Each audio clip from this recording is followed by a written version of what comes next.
उनके ऊपर मढ़ दिया है।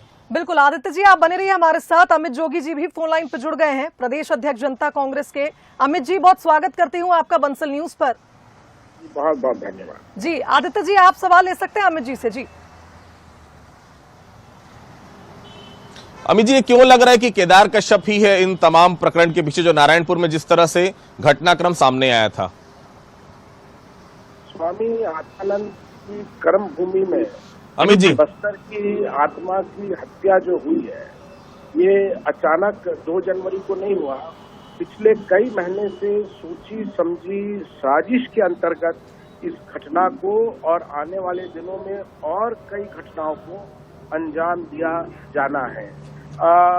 इसके पूरे मास्टरमाइंड, जैसे मैंने कहा, मैं अकेले नहीं बोल रहा हूँ। हमारी पार्टी ने 17 लोगों की जांच दल का गठन किया, बाकी दोनों पार्टियों ने भी जांच दल का गठन किया, पर आज तक उनके जांच दल का वहां स्थान में कोई नहीं पहुंचा, न किसी ने पीड़ितों से बात करी। पर हमारे पार्टी के जांच दल वहां गए और सारे स्टेक होल्डर्स थे, जो पीड़ित था, जिसके नाम से वहां रैली निकाली गई थी, उनसे, प्रशासन के जो मुखिया लोग हैं उनसे, विपक्षी दल हैं उनसे, सबसे बातचीत करी और वो इस पुख्ता नतीजे पर पहुंचे हैं कि इस पूरी घटना का जो धार्मिक रंग दिया जा रहा है, ये धार्मिक घटना नहीं थी, ये सत्ता हथियाने के लिए एक राजनीतिक साजिश थी, जिसके मास्टरमाइंड आरएसएस और बीजेपी के जो वहां पे सबसे बड़े नेता हैं केदार कश्यप जी थे। और रही बात प्रदेश सरकार की, तो जहां एक तरफ केदार कश्यप मास्टरमाइंड थे, मुख्यमंत्री जी पूरी तरह ब्लाइंड खेल रहे थे। मतलब पिछले 6 महीने से लगातार शिकायतें हो रही हैं, एक गांव से नहीं 18 गांव के लोगों ने लगातार वहां पे शिकायत करी कि हमें बाधित किया जा रहा है, हमें प्रताड़ित किया जा रहा है, लेकिन प्रशासन ने कोई काम नहीं किया। और बड़े दुख की बात है कि जब हमारा जांच दल वहां नारायणपुर के कलेक्टर से मिलने गया, तो कलेक्टर ने ये कहा कि मुझे आए तो केवल 12 दिन हुए हैं, मैं कुछ नहीं जानता। अरे आपको आए 12 दिन हुए, इसका मतलब ये थोड़ी कि जनता की आप 12 बजा देंगे।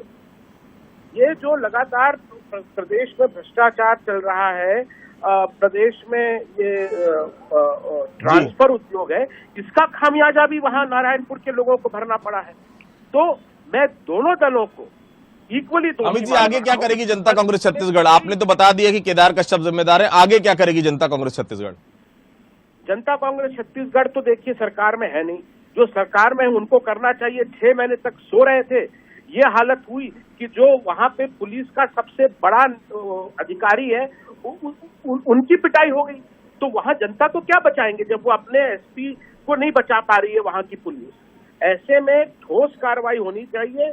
जो वहां का बिल्कुल सोया हुआ प्रशासन है उस पर दंडात्मक कार्रवाई होनी चाहिए, न केवल ये कोई बीजेपी के या कुछ और जो संगठन के लोग हैं 16 लोगों को अंदर डाल दिया, जेल में रासुका लगा दी, इससे समाधान नहीं होने वाला है।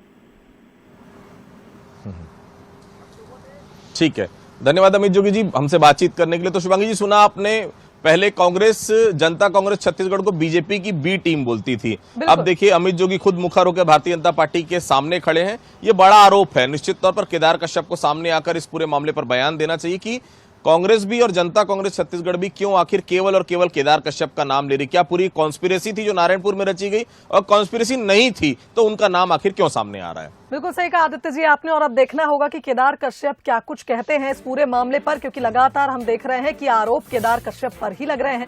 और दूसरी ओर हमने देखा कि जेसीजे प्रमुख भी लगातार ये बात कह रहे हैं कि प्रशासन को सख्त कार्रवाई करनी चाहिए, लेकिन दूसरी ओर ये भी कह रहे हैं कि प्रशासन भी इसमें मिला हुआ है। फिलहाल बहुत धन्यवाद आपका तमाम बातचीत के लिए।